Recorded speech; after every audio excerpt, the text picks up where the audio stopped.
السلام علیکم ورحمۃ اللہ وبرکاتہ۔ ہلو دوستو، میرا نام ہے محمد دلشاد اور آپ دیکھ رہے ہیں میرا YouTube channel D study official.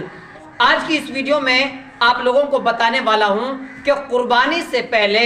کیا بال کٹوا سکتے ہیں یا نہیں کٹوا سکتے ہیں، چاند دیکھنے کے بعد بال کٹوانا صحیح ہے یا غلط ہے، ناخن کٹوانا صحیح ہے یا غلط ہے، یہ ساری چیزوں کے بارے میں بتانے والا ہوں۔ اور دوسرا یہ بتانے والا ہوں کہ اگر آپ کا کسی بھینس میں 7 حصے ہیں، ٹھیک ہے، 7 لوگ اس میں شریک ہے، لیکن کوئی ایک آدمی کی کمائی حرام کی ہے تو کیا آپ کی قربانی ہو جائے گی یا نہیں ہوگی، یہ بھی بتانے والا ہوں۔ تیسرا آپ کو اور بھی چیز بتانے والا ہوں، لیکن آپ ویڈیو کو اینڈ تک دیکھیں گے تو پوری کی پوری بات آپ کو سمجھ میں اچھی طرح آ جائے گی۔ پہلا سوال آپ کا یہ ہے کہ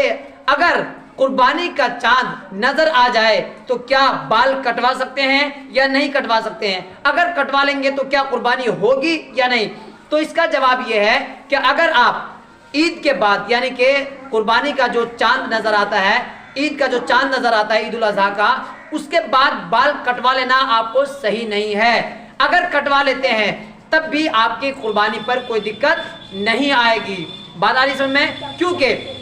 مثال کے طور پر اگر آپ نے قربانی کا ارادہ کیا اس بار کہ انشاءاللہ میں قربانی ادا کروں گا، یا کسی کے نام سے آپ کو کرنا ہے، تو جس کے نام سے قربانی ہوگی اس کو بال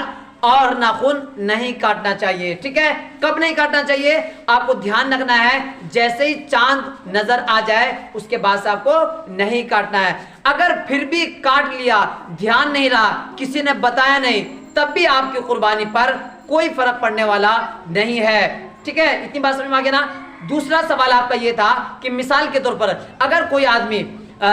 ناجائز کمائی سے یا ناجائز طریقے سے کما کر کے قربانی اگر ادا کر رہا ہے تو کیا اس کی قربانی ہو جائے گی؟ بالکل نہیں ہوگی، ہرگز نہیں ہوگی۔ اسی طرح مثال کے طور پر 7 آدمی ہے، 7 آدمی نے کسی ایک بھینس میں حصہ لیا، ٹھیک ہے، 7 آدمی نے ایک بھینس میں حصہ لیا، اب 6 کے 6 تو بیچارے ایماندار ہے یا 2 ایماندار ہے، باقی سب بے ایمان ہے۔ بے ایمان کا مطلب ان کی کمائی جو ہے شک و شبے والی ہے، حرام کی کمائی ہے، تو ایسی حالت میں کسی کی بھی قربانی نہیں ہوگی۔ اس لیے مجھے